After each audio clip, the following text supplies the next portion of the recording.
औज़ुबिल्लाहि मिनश्शैतानिर्रजीम बिस्मिल्लाहिर्रहमानिर्रहीम। जैसा कि मज़मून का सिलसिला जारी है कि हज़रत रसूल अकरम सल्लल्लाहु अलैहि वसल्लम के इब्तदाई और आपके अखलाक हसना, आपकी ज़िंदगी के वाक़यात का सिलसिला जारी है। हज़रत इमाम मालिक रज़ी अल्लाह ताला अन्हो बयान करते हैं कि हज़रत सल्लल्लाहु अलैहि वसल्लम ने फरमाया कि अखलाक हसना की तकमील के लिए मुझे मबूस किया गया है, यानी मैं अच्छे आला अखलाक की तकमील के लिए मबूस हुआ हूँ। फिर हज़रत आयशा रज़ी अल्लाह ताला अन्हो बयान करती हैं कि रसूल पाक सल्लल्लाहु अलैहि वसल्लम ये दुआ किया करते थे कि ऐ अल्लाह, जिस तरह तूने मेरी शक्ल व सूरत अच्छी और ख़ूबसूरत बनाई है, इसी तरह मेरे अखलाक और आदात भी अच्छे और ख़ूबसूरत बना दे। हज़रत अब्दुल्ला बिन सलाम रज़ी अल्लाह ताला अन्हो बयान करते हैं कि जब हज़रत सल्लल्लाहु अलैहि वसल्लम मदीना तशरीफ़ लाए तो लोग इस्तकबाल के लिए निकले। मैं भी उन लोगों में शामिल था। जब मैंने हजूर अनवर का चेहरा मुबारक देखा तो मैं जान गया कि ये किसी झूठे का चेहरा नहीं है।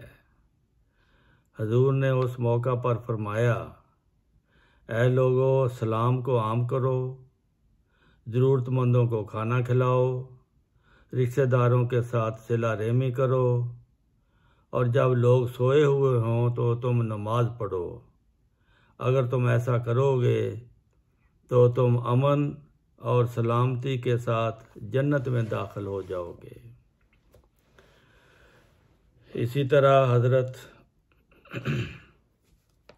अबू हुरैरा से रवायत है कि हज़रत सल्लल्लाहु अलैहि वसल्लम ने फरमाया, दूसरे अंबिया पर मुझे 6 बातों में फजीलत हासिल है। नंबर 1, हक़ाइक़ व मारफ़ के जामे कलमात मुझे दिए गए हैं। रोब से मेरी मदद की गई है। मेरे लिए गनीमतें हलाल की गई हैं। मेरे लिए सारी ज़मीन पाक व साफ़ और मस्जिद बना दी गई है और जाए इबादत करार दी गई है, और मुझे सारी मखलूक़ात की तरफ भेजा गया है, और मुझे नबियों का ख़ातम बनाया गया है। यहाँ मस्जिदें गिराते हैं तो रसूल करीम सल्लल्लाहु अलैहि वसल्लम ने फरमाया कि मेरे लिए तो सारी ज़मीन ही मस्जिद है। हज़रत जाबर बयान करते हैं कि हज़रत सल्लल्लाहु अलैहि वसल्लम ने फरमाया, मुझे 5 चीज़ें ऐसी दी गई हैं जो मुझसे पहले किसी नबी को नहीं दी गई। 1 महीने की मसाफत के रोब से मेरी मदद की गई है। सारी ज़मीन मेरे लिए मस्जिद और तहारत का ज़रिया बनाई गई है। जहाँ भी मेरी उम्मत के किसी आदमी पर नमाज का वक्त आए, वो वहाँ नमाज पढ़ सकता है। दूसरे मज़ाहब की तरह उन्हें इबादत खाने में नहीं जाना पड़ता। मुझे शफाअत का शरफ हासिल हुआ है जो मुझसे पहले किसी नबी को शफाअत का हक नहीं दिया गया। मुझे तमाम लोगों की तरफ मबूस किया गया है, हालांकि मुझसे पहले ख़ास कौम के लिए नबी मबूस हुआ करते थे। हज़रत अब्दुल्ला बिन हारिस बयान करते हैं कि मैंने रसूल खुदा सल्लल्लाहु अलैहि वसल्लम से ज़्यादा मुस्कुराते हुए किसी और शख्स को नहीं देखा, यानी हर वक्त आपके चेहरा मुबारक पर तबस्सुम खिला रहता। हज़रत आयशा बयान करती हैं कि मैंने हज़रत सल्लल्लाहु अलैहि वसल्लम को कभी भी ज़ोर का कहका लगाकर हंसते हुए नहीं देखा। आपका हंसना तबस्सुम के अंदाज में होता था। हज़रत हज़रत इब्ने अब्बास रज़ी अल्लाह ताला अन्हु बयान करते हैं कि हज़रत सल्लल्लाहु अलैहि वसल्लम सब लोगों से ज़्यादा सखी थे। जब रमज़ान में जिब्राईल आपके पास कुरान करीम का दौर करने आते तो आप पहले से भी ज़्यादा सखावत का इजहार फरमाते, बल्कि यूं कहना चाहिए कि भलाई और सखावत में आप मूसलाधार बारिश और उसमें चलने वाली तेज़ हवा से भी ज़्यादा तेज़ रफ्तार होते।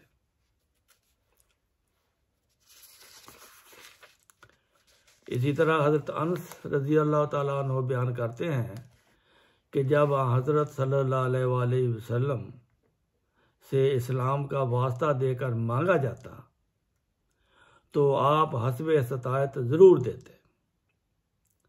एक दफ़ा आपके पास एक आदमी आया, आपने उसको बकरियों का इतना बड़ा रेवड़ दिया कि 2 पहाड़ियों के दरमियान की वादी भर के। जब वो बकरियां लेकर अपनी कौम के पास वापस आया तो उसने कहा, ऐ लोगो, इस्लाम कबूल कर लो। मोहम्मद सल्लल्लाहु अलैहि वसल्लम इस तरह देते हैं जैसे कुर्बत और एहतियाज का उन्हें कोई डर ही नहीं है। और यह भी हकीकत है कि अगर कोई आदमी दुनिया की खातिर इस्लाम कबूल कर लेता तो कुछ मुद्दत के बाद वो महसूस करने लगता कि दुनिया व माफिया में इस्लाम से ज़्यादा उसे और कोई चीज़ महबूब नहीं। हज़रत अब्दुल्ला बिन अबू बकर बयान करते हैं, एक अरब ने उनसे जिक्र किया कि जंग हुनैन में भीड़ की वजह से उसका पाँव हज़रत सल्लल्लाहु अलैहि वसल्लम के पाँव पर जा पड़ा। सख्त किस्म की चपली जो मैंने पहन रखी थी उसकी वजह से हज़रत सल्लल्लाहु अलैहि वसल्लम का पाँव बुरी तरह ज़ख्मी हो गया। हजूर सल्लल्लाहु अलैहि वसल्लम ने तकलीफ़ की वजह से हल्का सा कोड़ा मारते हुए उसे फरमाया, बिस्मिल्लाह, तुमने मेरा पाँव ज़ख्मी कर दिया है। उससे मुझे बड़ी नदामत हुई। सारी रात मैं सख्त बेचैन रहा कि हाय मुझसे ये गलती क्यों हुई। सुबह हुई तो किसी ने मुझे आवाज़ दी कि हजूर तुम्हें बुलाते हैं। मुझे और घबराहट हुई कि कल की गलती की वजह से शायद मेरी शामत आ गई है। बहरहाल मैं हाजिर हुआ तो हजूर ने बड़ी शफकत से फरमाया कि कल जो तुमने मेरा पाँव कुचल दिया था इस पर मैंने तुम्हें एक हल्का सा कोड़ा लगाया था।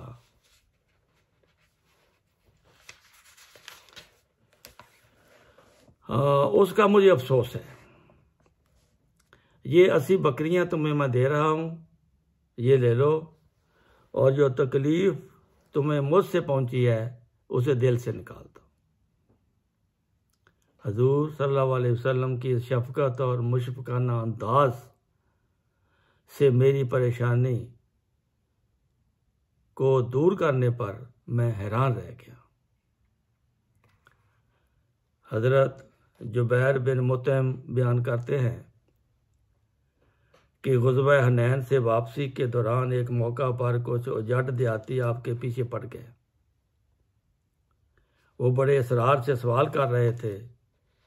जब आप उन्हें देने लगे तो उन्होंने इतना रश किया कि आपको मजबूरन एक दरख्त का सहारा लेना पड़ा।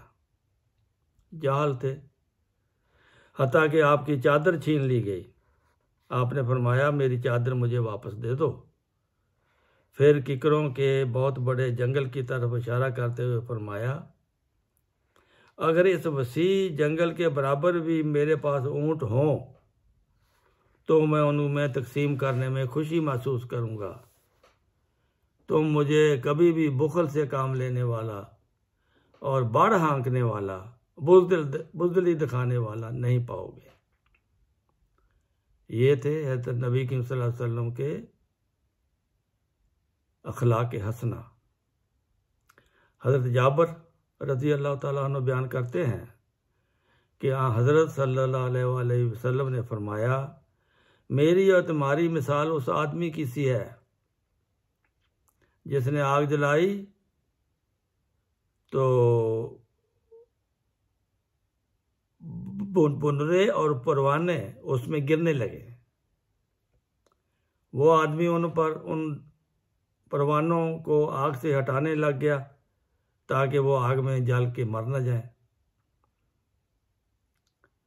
ऐसा ही दोज़ख की आग से बचाने के लिए तुमको पीछे से पकड़ता हूं और तुम मेरे हाथों से निकल के जाते हो। कैसी खूबसूरत आपकी ज़िंदगी है, आपकी तालीम है। हज़रत सल्लल्लाहु अलैहि वसल्लम ने फरमाया, मेरी मिसाल अल्लाह ताला ने जो शरीयत देकर मुझे मबूस किया है उसकी मिसाल उस इंसान की तरह है जो अपनी कौम के पास आया और कहा, ऐ मेरी कौम, मैंने अपनी आँखों से एक बहुत बड़ा लश्कर देखा है, मैं खुले अंदाज में तुमको मुतनब्बे कर रहा हूँ कि अपना बचाव कर लो वरना बर्बाद हो जाओगे। इस पर कुछ लोगों ने उसकी बात मान ली। वो रात के पहले हिस्से में ही वहाँ से निकल गए और इस फुर्सत से फ़ायदा उठाया और इलाके से निकलकर महफूज जगह पर चले गए। कौम के दूसरे लोगों ने उसकी बात ना मानी, सुबह तक वहीं रहे। दुश्मन के लश्कर ने उन पर हमला कर दिया और उनको तबाह कर दिया। हज़रत उर्वा बिन ज़ुबैर बयान करते हैं कि हज़रत आयशा ने उन्हें बताया कि मैंने रसूल खुदा सल्लल्लाहु अलैहि वसल्लम से पूछा, हजूर, ओहद वाले दिन से भी ज़्यादा कोई तकलीफ़ आपको पहुंची? इस पर आपने फरमाया कि जंग ओहद में हजूर अलैहिस्सलाम के दंदान मुबारक शहीद हो गए थे। खुद का एक हिस्सा सर में गड़ गया था, कोई लोहा।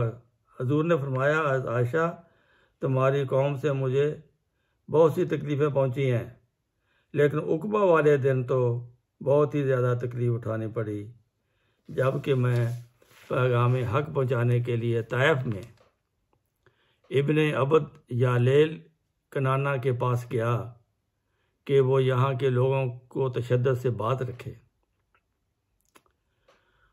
और तबलीग के सिलसिला में मेरी मदद करे। उसने मेरी कोई मदद ना की। लोगों का तशद्दुद इस कदर बढ़ा, शिद्दत गम थकावट की वजह से मैं ये भी ना जान सका कि मैं किस तरफ जा रहा हूँ। यहाँ तक कि करने सालब एक पहाड़ी चट्टान की ओट में कुछ सुस्ताने के लिए मैं बैठ गया। वहाँ पर जब मैंने अपना सर ऊपर उठाया तो देखा कि बादल साया किए हुए है और उसमें जबरील है। जबरील ने कहा, अल्लाह ने वो तमाम बातें सुन ली हैं जो तेरी कौम ने तुझे कही हैं और जो तकलीफ़ तुझे पहुँचाई हैं। मेरे साथ अल्लाह ने पहाड़ों के फरिश्ते को भी भेजा है ताकि जो भी तुम उस कौम के बारे में फ़ैसला करो वो उसको बजा लावे। फिर पहाड़ के फरिश्ते ने भी मुझे सलाम किया और कहा, ऐ मोहम्मद, मैं मलकुल जबाल हूँ।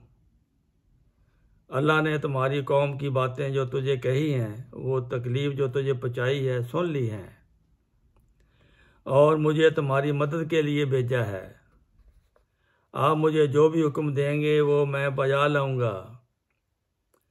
अगर आप कहें कि इन दो पहाड़ों को जिनके दरमियान ताइफ का शहर है आपस में मिला दूं, उसके दरमियान रहने वालों को पीस डालूं, तो मैं ऐसा ही करूंगा।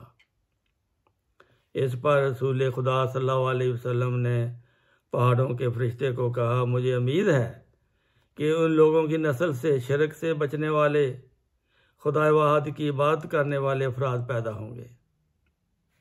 इसलिए मैं उन लोगों को नेस्त नबूद करने की इजाज़त नहीं दे सकता। ये थे आपके अखलाक आलिया कि दुश्मन का भी आप भला चाहते थे। हज़रत अबू साद खदरी बयान करते हैं कि हज़रत सल्लल्लाहु अलैहि वसल्लम की ज़िंदगी बड़ी सादा थी। आप किसी काम को आर नहीं समझते थे। अपने ऊँट को खुद चारा डालते, घर के काम काज करते, अपनी जूतियों की मरम्मत कर लेते, कपड़ों को पैबंद लगा लेते, बकरी का दूध दो लेते, खादम को अपने साथ बिठाकर खाना खिलाते, आटा पीसते पीसते अगर वो थक जाता उसकी मदद करते, बाज़ार से घर का सामान उठाकर लाने में शर्म महसूस ना करते, अमीर गरीब हर एक से मुसाफा करते, सलाम में पहल करते, अगर कोई मामूली खजूरों की भी दावत देता तो आप उसे हकीर ना समझते और कबूल करते। आप नहायत हमदर्द, नरम मिजाज, हलीम तबा थे। आपका रहन सहन बड़ा साफ सुथरा था, बशाशत से पेश आते, तबस्सुम आपके चेहरे पर झलकता रहता। आप जोर का कहा लगा कर नहीं हंसते थे, खुदा के खौफ से फिक्रमंद रहते, लेकिन तुर्श रुई और खुशकी नाम को ना थी। मुनकसर अल मजाज थे, लेकिन इसमें किसी कमज़ोरी पस्तहिमती का शायबा तक नहीं था। बड़े सखी, खुले हाथ के, लेकिन बेजा खर्च करने से हमेशा बचते। नरम दिल, रहीमो करीम थे, हर मुसलमान से मेहरबानी से पेश आते, इतना पेट भर कर ना खाते कि डकार लेते रहे, कभी हिर्स व तमा के जज्बे से हाथ ना बढ़ाते, बल्कि साबर व शाकर और काम पर भी काने रहते।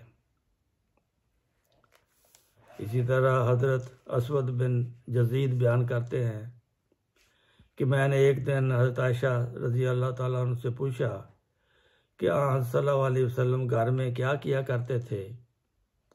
हज़रत आयशा ने कहा, आप काम काज में घर वालों का हाथ बटाते और जब नमाज का वक्त होता तो बाहर नमाज के लिए चले जाते।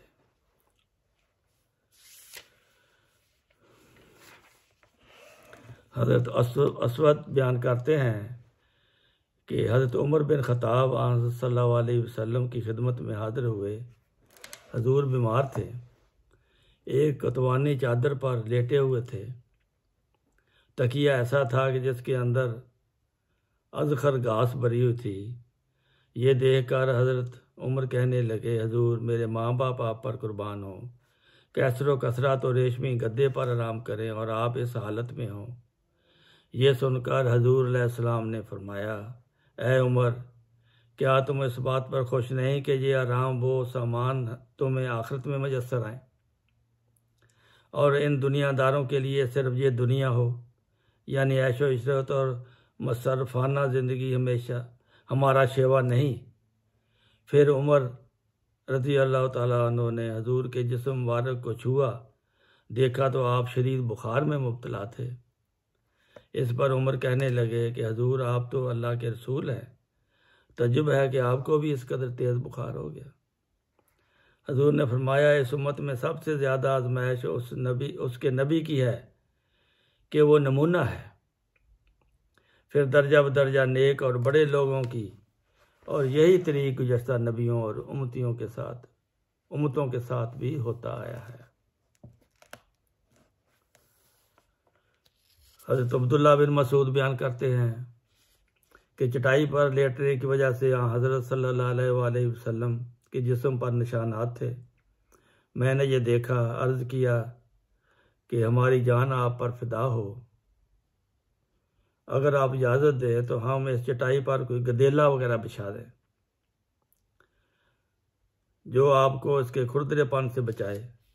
ये सुनकर हज़रत रसूल करीम सल्लल्लाहु अलैहि वसल्लम ने फरमाया, माना दुनिया, मुझे दुनियावी लज्जतों से क्या गर्ज है, मैं तो सिर्फ एक मुसाफिर की तरह हूँ जो कुछ देर सुस्ताने की गरज से सायादार दरख्त के नीचे बैठ जाता हूँ और फिर उसे छोड़कर अपने सफ़र पर रवाना हो जाता हूँ। ये थी आपकी ज़िंदगी।